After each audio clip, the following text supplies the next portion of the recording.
Hello beautiful creative friends, it's Belinda and I'm so happy to be sharing another new process video with you today. Back in August I had the pleasure of participating in a hop for Dearly Dee's Patreon pals, and we're back at it with another sketch challenge hop this month. So I've been a patron of Dearly Dee's for a number of years now, and I'm so grateful for the endless source of creative inspiration that she shares. Her monthly challenges have definitely pulled me out of quite a few crafty mojo slumps. So I'll leave some links down in the description box below to all of the creative ladies that are participating in this hop, and I do hope that you'll pop over and show them some love as well. This is the sketch that we are working with for this month. I'm expecting there's going to be a lot of Halloweeny or autumn sort of layouts. That's kind of the vibe that we're going for in this spooky month of October. For me, I am actually going to be creating a traveller's notebook spread today. I have actually managed to stay pretty up to date with all of my 12 by 12 layouts of previous year's Halloween events. But for last year, I had just got a few photos that I wanted to include in my traveller's notebook. This is a photo of my little decor set up in my crafty space last year. So I'm going to be working on that in a traveller's notebook layout, and I'm going to be using a mixture of products from the Prima Halloween lines for the last few years. I've picked up bits and pieces of those because they just all coordinate so well together, and of course being very pink, it suits me down to a T. So let's leave it there and jump on fast forward and see this come together.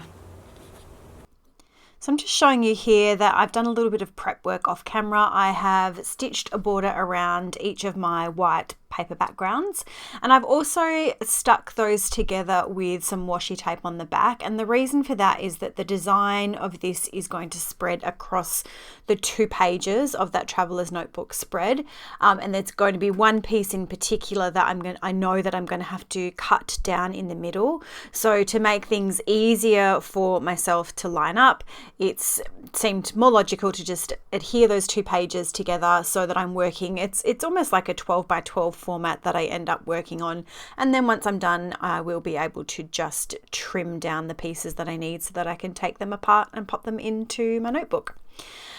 So it's a very it's a pretty straightforward project, the way that this one comes together.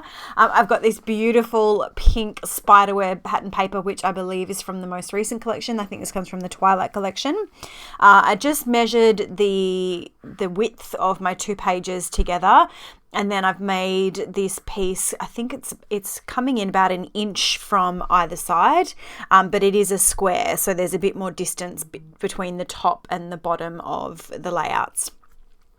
Now, that folded corner that was in the sketch, I just absolutely loved that folded corner idea. So I was super excited to bring that into this little spread.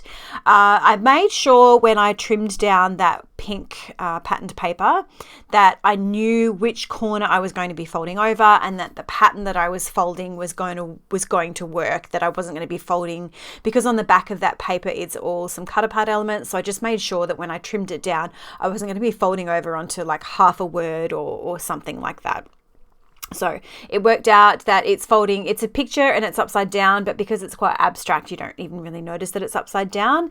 And then behind where that folded piece is, I'm just tucking in a little square of another one of the patterned papers from the Twilight collection, which is the 2023 collection, which had those really cute fun little stripes there.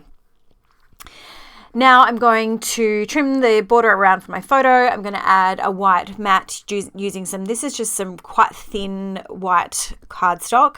I have a whole bunch of Nina cardstocks and cover stocks in different weights.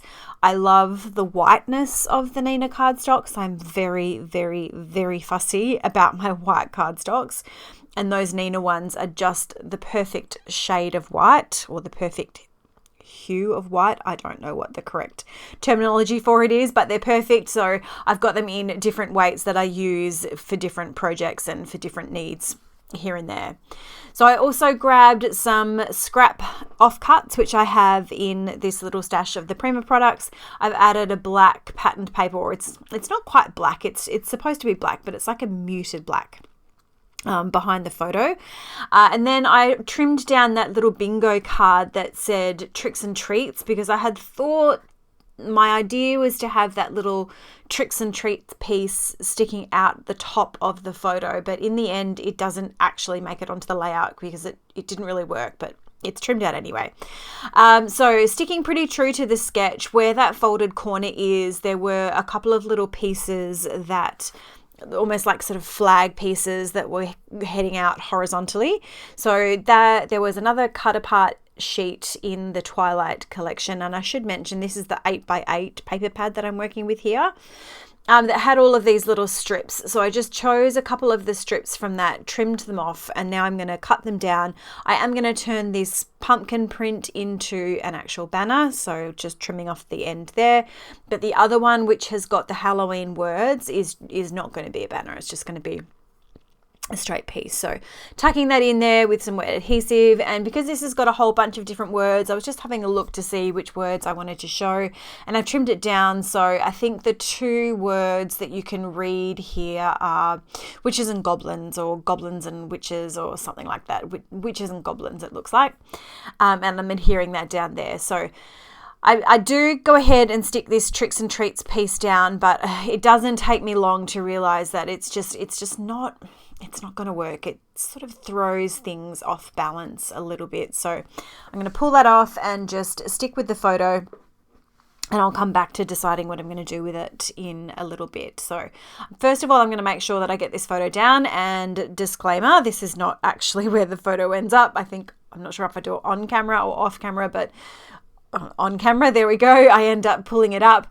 So I've dug through the ephemera pieces that I had for, I'm pretty sure these ones come from the Luna collection, and I just found a couple of little pieces here. They had like a distressed look to the edge without actually being distressed, and I really liked the way that those looked. So I've decided to tuck them in to the top left hand side of the photo, layering them up. And that looks a lot better. That doesn't sort of send things off into an unbalanced mess. And in placing that down, I've ended up bringing the photo in a little bit closer to the center as well. So here is that piece that I mentioned at the beginning I knew was going to be going across the 2 pages, so it's going to get trimmed down the middle. When I've placed it on the spread, I have made sure that the center line is between 2 letters. So it's between the letter R and the letter Y, so that I'm not chopping through the middle of a letter, because even when these are side by side in my notebook, they're not going to be straight hard up against each other. There is going to be a little bit of space between them. So I thought it would look awkward if a letter was chopped in half, but if it's in the space of a letter, not so awkward. So I have also added some journaling. I've typed that up on my typewriter, cut it down into strips, and then adhered that down under the title. So that Scary and Cute piece is the title for my layout. And then I'm going to come in and do a little bit of embellishing. So I've grabbed some puffy stickers from, I think I've got puffy stickers from each of the 3 collections. I've got some from the Twilight collection, I've got some from the Luna collection, and I've got some from the 31 collection. I also pulled out these really sweet little stars, which again I believe were from the Luna collection, and I'm going to add those in, replicating that there are some stars and some sort of embellishment splatters on the sketch, so I'm trying to replicate some of that. And I'm looking at the colors. I think I just used the orange and the gold stars.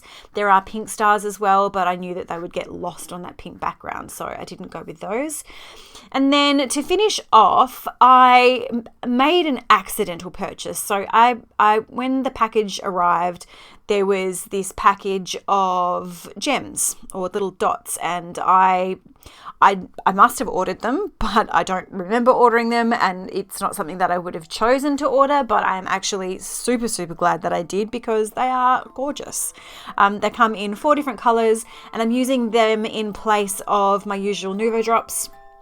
I've grabbed out the dark, they're black with a sort of an iridescent finish. Well, all of them have an iridescent finish. The black, the orange, and the pink, and I'm going to scatter those around my little clusters as a little finishing touch. So that is it for this spread.